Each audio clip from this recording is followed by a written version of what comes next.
Okay, so I had a read of Spider-Man Spider's Shadow. Now the trade has come out, got this digitally.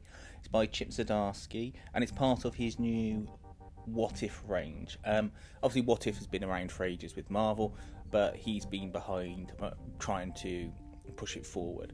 This sort of spins out of the success he had with Spider-Man Life Story. And I would also say check out the Fantastic Four Life Story as well. I'm going to talk about that on this channel another time, but that's totally worth looking into.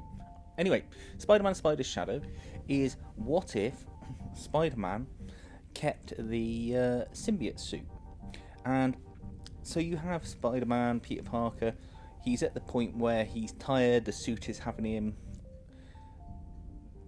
amplify his anger, and what happens here is he starts becoming more aggressive, and he gets to the point where he wants to keep it because the suit starts saying to him, look, you can make a change, you can do good, you've just got to be a little bit more aggressive. People don't respect you, they just keep getting out of jail, and you need to stop them. And you see a point here on these panels where he's going to go see Reed Richards, but the suit sort of stops him by not producing any webbing, just in time for the Hobgoblin to show up.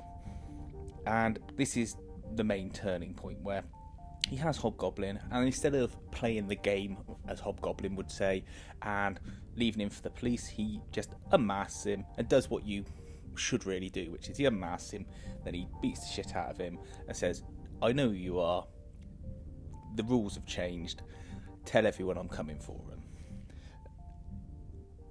He then meets up with Black Cat after leaving Hobgoblin somewhat shocked and surprised. This is when he has a relationship with Black Cat that is romantic, and Mary Jane is just his friend. Just skip past all this because this is Reed Richards saying the suit's bad, you've got to get rid of it. And you have Hobgoblin follow him home and end up blowing up his house and injuring Aunt May. Spider-Man obviously goes mental because he's got the Venom suit magnifying his emotions, and he ends up killing the Hobgoblin because Aunt May dies in an explosion from the house. And this is when you see the new look of the Spider-Man suit with the symbiote. It all looks a little bit more insect-like.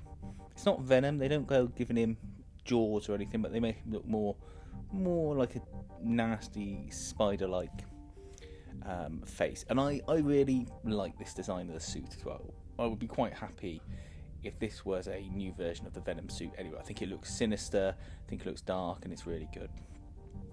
And this is not a book where they shy away from a level of gore or violence. I mean, you see he crushes Hobgoblin's head and you've got a puddle of goo coming out of his face. This is all in the first issue, mind, so there's no real spoilers per se in this, and I'm not going to go right to the end either, by the way.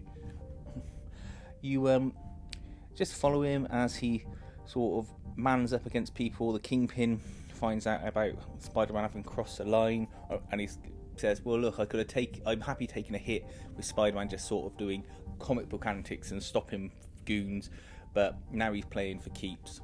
This is different, we're going to have to stop him. He stops on the way to Jonah Jameson, crushes his hand and mangles it and says, you don't write about me anymore in your paper. Jameson can't believe it because he's pushed him too far, and things just carry on in that manner. You see here, I think the art in this is really good. Peter looks like somebody's tired, he knows he's crossed the line, but he knows he's got to keep going because otherwise why did he cross it? He encounters people like Shocker and Scorpion, and just when they think they're going to be again playing the normal superhero game, he suffocates Scorpion with the goo,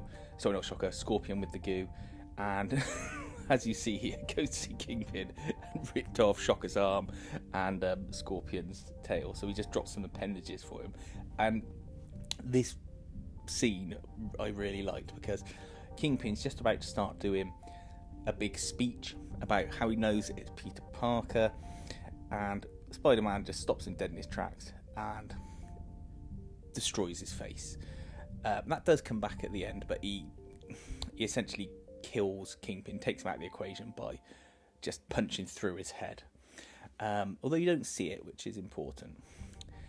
See, all the villains are getting together, the Sinister Six, including Jameson, because they know they've got to stop Spider-Man because they know they're all under threat. You think that Doc Ock gets stabbed in the back here by someone who you think might, is that Peter? But it's not. It's Eddie Brock, and he becomes Brock Ock, which I think is good. And they set up this sort of trap at a farmhouse with Mysterio and try and stop Spider-Man. Now, it's clever how Spider-Man gets round this. I'm not going to say how it is. I'm just going to skip past those panels. But ultimately, it ends up with a lot of death, and Jameson realising that Peter is somewhat of a victim in this and rescuing him, and they think the symbiote's dead. But it soon turns out the symbiote isn't, and it's taken over the Baxter building, and it's used a combination of Reed's intelligence and the symbiote's biology to create new symbiotes, and you can see them here in these jars. Now, where that leads to is essentially a showdown between Peter and the symbiote. I won't go into it beyond that because that will spoil the sort of climax of the story.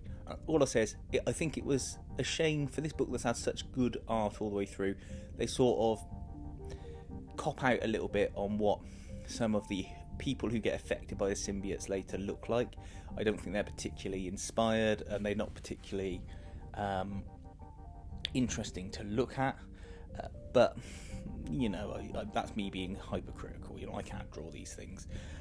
But as a reader, I was hoping there'd be a little bit more, especially when you've had Venomverse as well, and you've seen what people can look like with the Venom symbiotes, with the symbiotes on them. I really enjoyed this book. It was a fantastically exciting read. It flew by. I like this as a what if, because I like the modern art style. I like the modern storytelling. It's referential without being drowned in meta references. And I think pick it up if you're a casual Spider-Man fan like I am, and you just want something you can read. You've got a basic understanding of what happened initially in the story before the what if twist comes in, and give it a go, particularly if you can get it digitally for a decent price, or pick it up, with a publisher's return mark on it. I'd say 100% recommend this story. Let me know what you think about it, and thanks for watching.